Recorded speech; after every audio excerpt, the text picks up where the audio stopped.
más en Los Investigadores Médicos y pongan mucha atención porque en este bloque vamos a enfocarnos en la etapa de la adolescencia y el desarrollo integral, y para ello se une a nosotros la licenciada Gabriela Morales. Ella es psicóloga y nos va a ayudar con su experiencia a resolver todas estas dudas en una de las etapas más difíciles, si no me dejarán mentir, para los padres de familia, el tratar con los adolescentes. Cuando hablamos de la atención del adolescente, ¿por qué hacemos hincapié que debe tratarse de una manera integral, doctor? Bueno, hablar de manera integral significa que no solo es cuestión de lo físico o de las enfermedades, para hablar del pediatra. Me preguntaba Jacobo Aguilar, el doctor Jacobo Aguilar, ¿quién se debe encargar de un adolescente?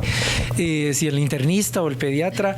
Bueno, la verdad actualmente no en Guatemala, o tal vez algunos, hay especialistas, pediatras especializados en problemas de la adolescencia, pero no es algo muy común todavía en nuestro medio. Entonces, realmente tradicionalmente ha sido el pediatra el que ve al adolescente, aunque muchos adolescentes le dicen a la mamá: no quiero ir con el pediatra, yo no quiero estar con un montón de niños ahí en la sala de espera y no quiero que me lleven con pediatra. Entonces a veces le piden a uno que le recomiende, le recomendamos un médico internista, pero la verdad es una etapa muy difícil psicológicamente y físicamente para ellos.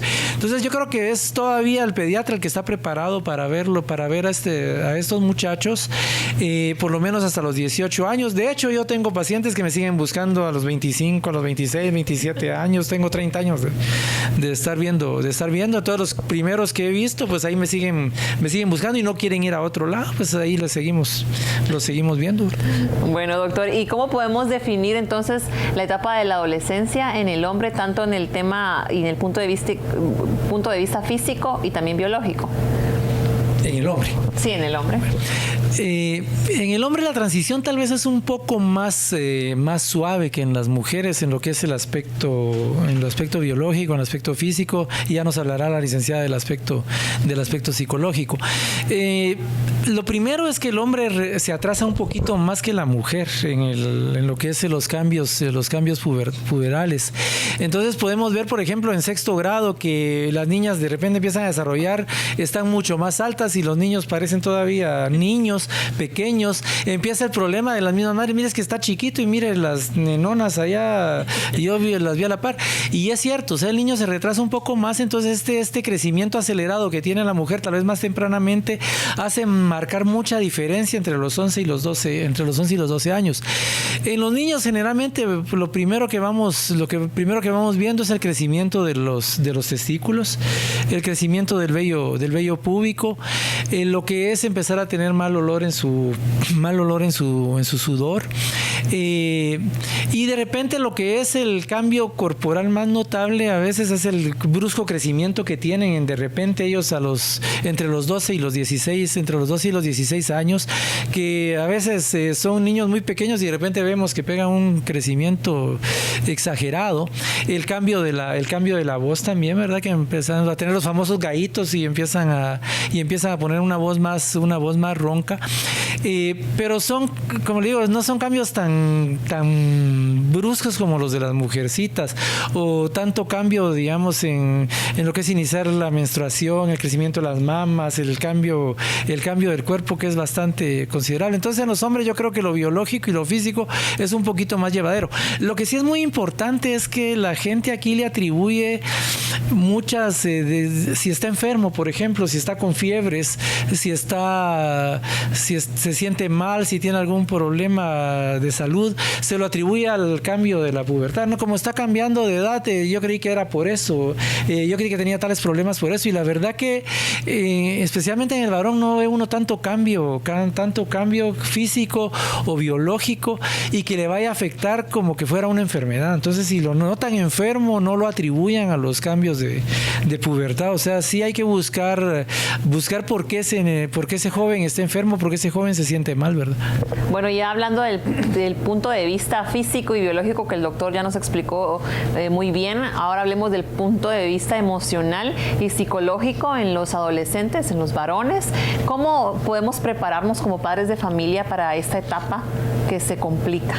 Tal vez me gustaría empezar por decir que yo no creo que realmente se complica en términos de molestia, ¿verdad? O de problema, sino que creo que es una etapa más retadora. Yo siempre digo que la adolescencia es una etapa sagrada donde entregamos a nuestros niños y esa etapa nos devuelve al adulto funcional que queremos de alguna manera invitar a la sociedad a contribuir con lo que sea que esté dispuesto a hacer.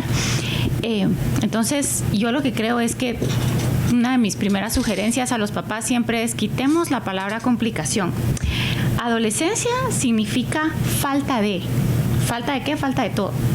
O sea, no son niños, no son adultos, les falta madurez, les falta el sensor de miedo, les falta discernimiento, les falta consistencia en su buena toma de decisiones.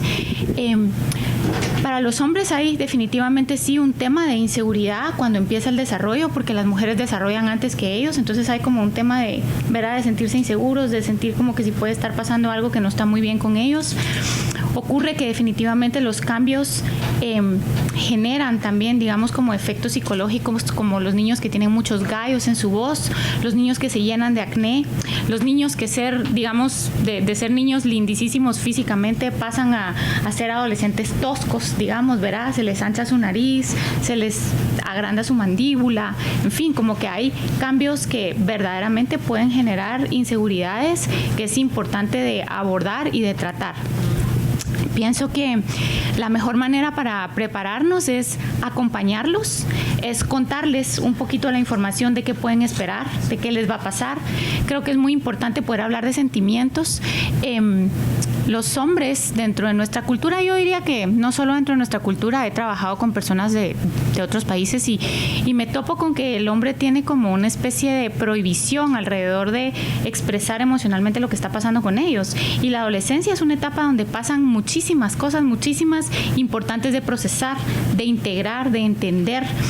El adolescente hombre basa su autoestima mucho en la pertenencia a un grupo social, digamos, entonces los papás dejan de ser importantes y pasan a ser importantes sus interacciones sociales. El adolescente hombre tiene definitivamente también mucho de su autoestima puesto en logros, y esto puede ser logros académicos, logros deportivos, logros, digamos, sociales, logros mentales, en fin, o sea, hay mil maneras de que haya logro, pero la autoestima del hombre está mucho en el hacer y en el hacer bien. Entonces creo que es importante que nosotros sepamos que hay una parte de la autoestima que sí va a depender de eso, ¿verdad? Creo que por el otro lado empieza una parte súper importante, delicada, que en nuestros espacios a veces puede parecer un tabú, y creo que es nuestra responsabilidad adulta como educadores y acompañantes de las generaciones venideras el hablar abiertamente de su sexualidad, ¿verdad? Empiezan verdaderamente a tener como una conciencia de género, quiénes son, qué quieren, qué les gusta, sexualidad activa, sueños húmedos dentro de su desarrollo que son perfectamente normales y que pueden generar mucha vergüenza si no son manejados de manera adecuada, porque si los papás no sabemos lo que verdaderamente eso implica, tendemos como a culpar o avergonzar o hacer comentarios que pueden definitivamente lastimar lo que está ocurriendo, que es totalmente natural y es parte de un buen desarrollo, digamos. Empiezan a tener las primeras interacciones de relaciones, ¿verdad? En la adolescencia, y eso es bien importante porque yo creo que la posibilidad de que los niños tengan relaciones adecuadas sí va a depender mucho de lo que hayan, digamos, aprendido en los primeros 12 años de vida.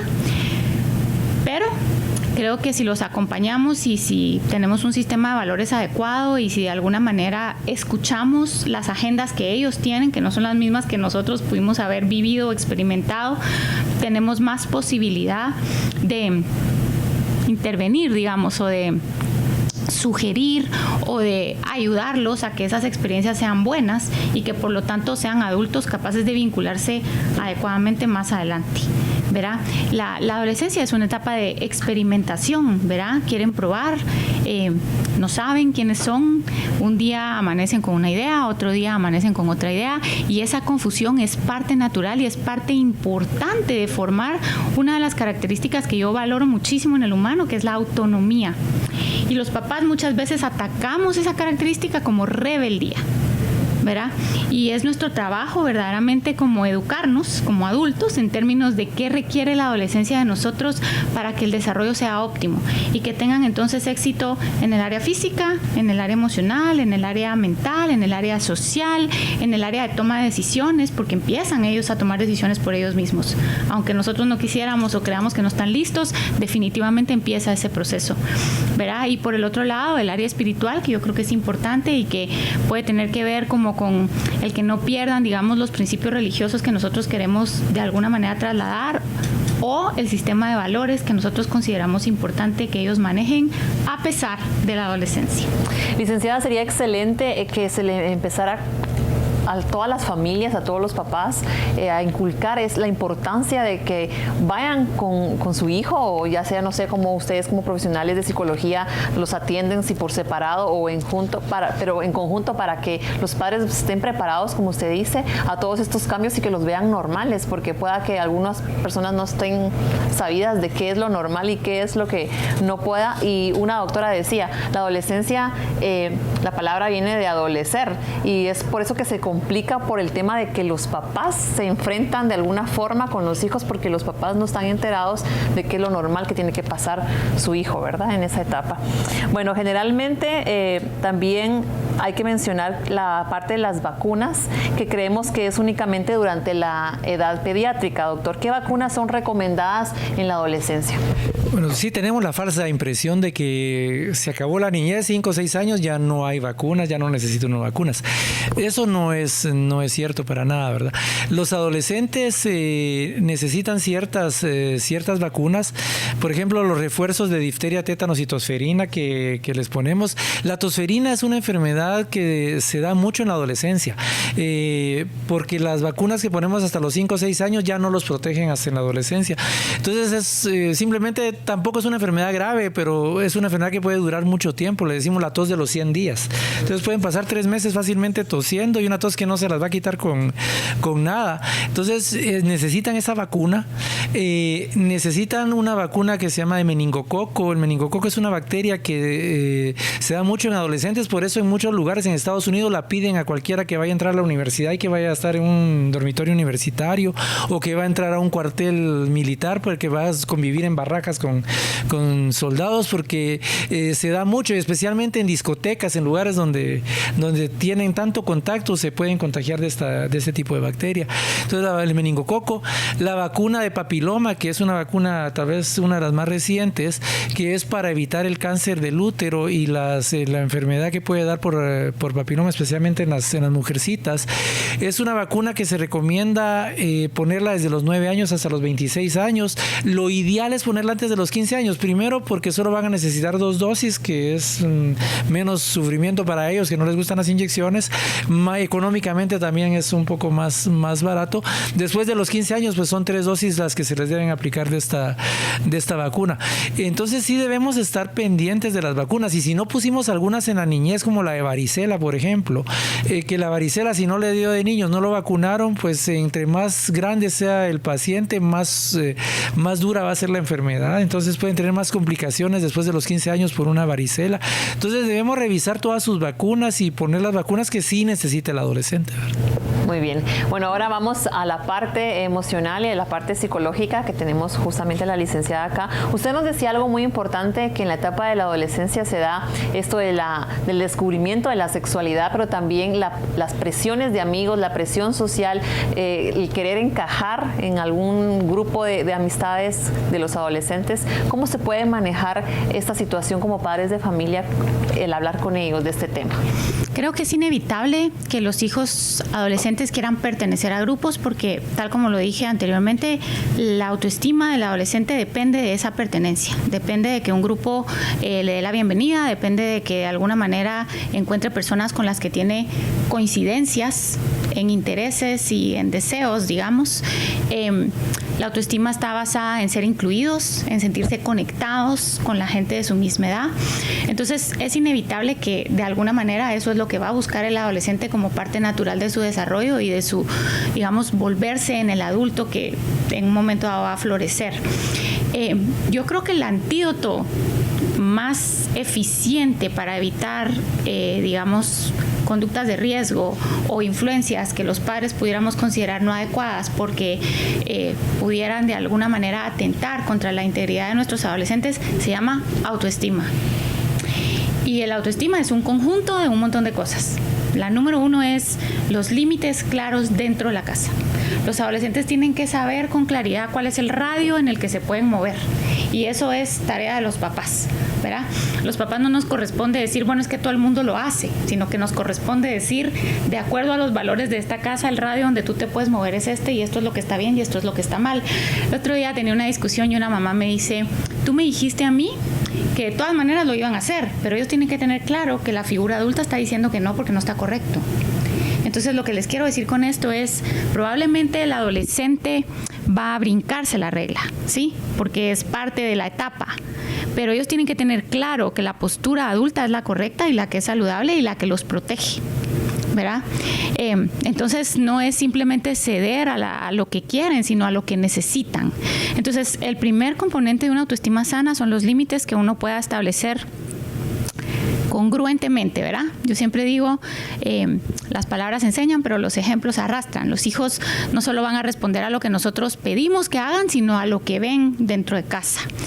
La segunda parte de una autoestima buena es que ellos confíen en sus virtudes y tengan claros cuáles son sus defectos. Los papás nos podemos a veces enamorar de nuestros hijos y queremos ver solo la parte positiva, pero todos los seres humanos tenemos luz y tenemos sombra. Y a los papás nos corresponde muchas veces ser como, digamos, como quien dice, en esto tú eres muy bueno y aquí tienes que trabajar para ser bueno, ¿verdad? Y eso les va dando un sensor a ellos de que no son personas que lo pueden todo, digamos.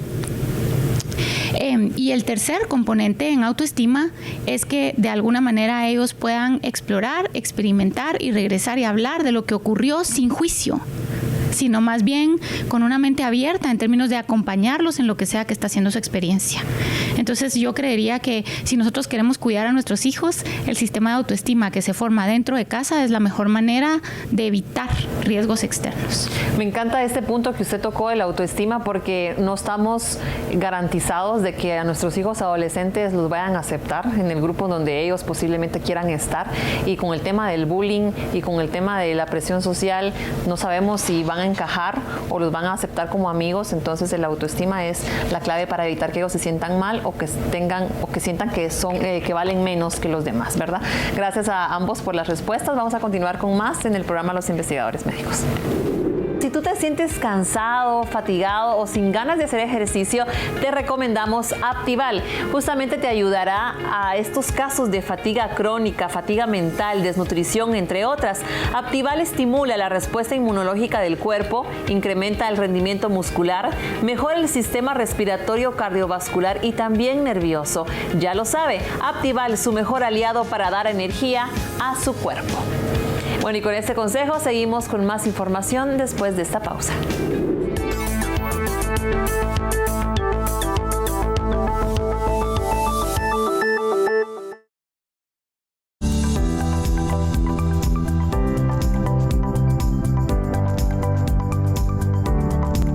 Uno de los problemas que nos está afectando en este aislamiento es la falta de sueño. ¿Puede enfermarnos el no dormir o dormir mal? Claro que sí puede enfermarnos debido a que los ciclos del sueño adecuados intervienen directamente en muchos procesos metabólicos de nuestro organismo.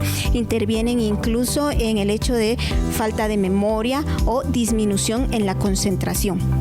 ¿Qué problemas puede traer a nuestro cuerpo a corto o a largo plazo? Puede traer obesidad, cansancio generalizado, falta de concentración y falta de memoria a corto plazo. ¿Y a largo plazo, doctora? A largo plazo, pues estamos hablando de disfunción de muchos procesos metabólicos, entre los cuales están los procesos metabólicos de los carbohidratos. Es por eso que las personas, si no tenemos un correcto ciclo de sueño, aunque comamos poco, como lo decimos, subimos de peso, porque el metabolismo de los carbohidratos está directamente relacionado con los ciclos del sueño y la producción de esta hormona natural del sueño. ¿Cuántas horas debe dormir una persona adulta consulta, doctora, y también si es importante el horario a la hora de dormir o eso no importa siempre y cuando se duerma. Claro que es importante en qué momento se va a dormir. Se aconseja que sea durante la noche, debido a que la producción o los picos más altos de esta hormona es durante la noche, en los periodos de oscuridad. Además de eso, se dice que debe de dormir una persona de 7 a 9 horas diarias. ¿Puedo tomar algo para ayudar a dormir sin que crea adicción? Royalin. Royalin es el medicamento que nosotros estamos utilizando para complementar esta producción normal que nosotros tenemos de la hormona del sueño, que es la melatonina. Doctora, ¿por qué la melatonina, que es el compuesto que usted ya nos está mencionando, no crea adicción?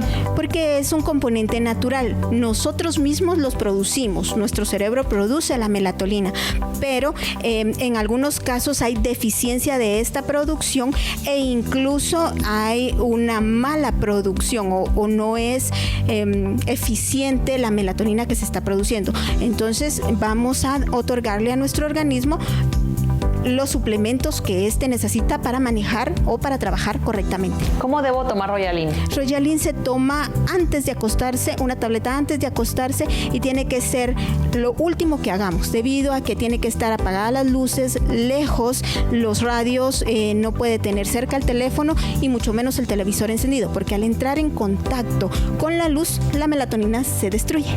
Muchas gracias, doctora, por esas respuestas. Así que usted ya lo sabe, si desea probar Royalin, lo puede encontrar en cualquier farmacia de prestigio o también llamando al número que aparece en pantalla 3013-3596.